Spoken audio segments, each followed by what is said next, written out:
While my time here has now come to an end, I want you to know that in the last days and hours of my life, you inspired me. You filled me with hope about the next chapter of the great American story when you used your power to make a difference in our society. Millions of people motivated simply by human compassion laid down the burdens of division. Around the country and the world, you set aside race, class, age, language, and nationality to demand respect for human dignity. That is why I had to visit Black Lives Matter Plaza in Washington, though I was admitted to the hospital the following day.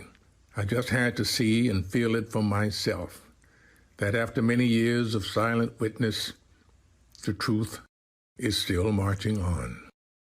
Emmett Till was my George Floyd.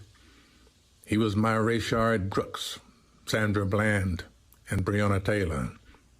He was 14 when he was killed, and I was only 15 years old at the time.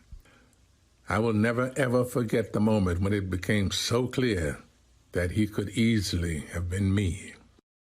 In those days, fear constrained us like an imaginary prison, and troubling thoughts of potential brutality committed for no understandable reason were the bars. Though I was surrounded by two loving parents, plenty of brothers, sisters, and cousins, their love could not protect me from the unholy oppression waiting just outside that family circle.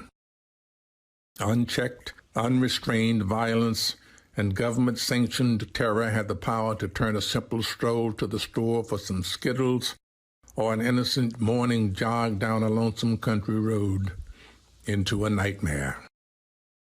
If we are to survive as one unified nation, we must discover what so readily takes root in our hearts that could rob Mother Emanuel Church in South Carolina of her brightest and best, shoot unwitting concert-goers in Las Vegas, and choke to death the hopes and dreams of a gifted violinist like Elijah McClain. Like so many young people today, I was searching for a way out, or some might say a way in. And then I heard the voice of Dr. Martin Luther King Jr. on an old radio. He was talking about the philosophy and discipline of nonviolence. He said we are all complicit when we tolerate injustice. He said it is not enough to say it will get better by and by. He said each of us has a moral obligation to stand up, and speak out. When you see something that is not right, you must say something. You must do something. Democracy is not a state.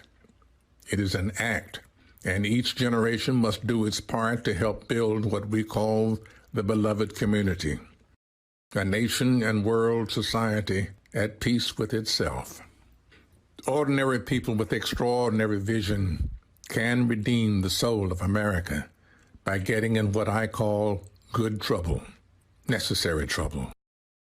Voting and participating in the democratic process are key. The vote is the most powerful nonviolent change agent you have in a democratic society. You must use it because it is not guaranteed. You can lose it. You must also study and learn the lessons of history because humanity has been involved in this soul-wrenching existential struggle for a very long time. People on every continent have stood in your shoes through decades and centuries before you. The truth does not change, and that is why the answers worked out long ago can help you find solutions to the challenges of our time. Continue to build union between movements stretching across the globe because we must put away our willingness to profit from the exploitation of others. Though I may not be here with you, I urge you to answer the highest calling of your heart and stand up for what you truly believe. In my life, I have done all I can to demonstrate that the way of peace, the way of love and nonviolence is the more excellent way. Now it is your turn to let freedom ring. When historians pick up their pens to write the story of the 21st century, let them say that it was your generation who laid down the heavy burdens of hate at last and that peace finally triumphed over violence, aggression, and war. So I say to you, walk with the wind, brothers and sisters, and let the spirit of peace and the power of everlasting love be your guide.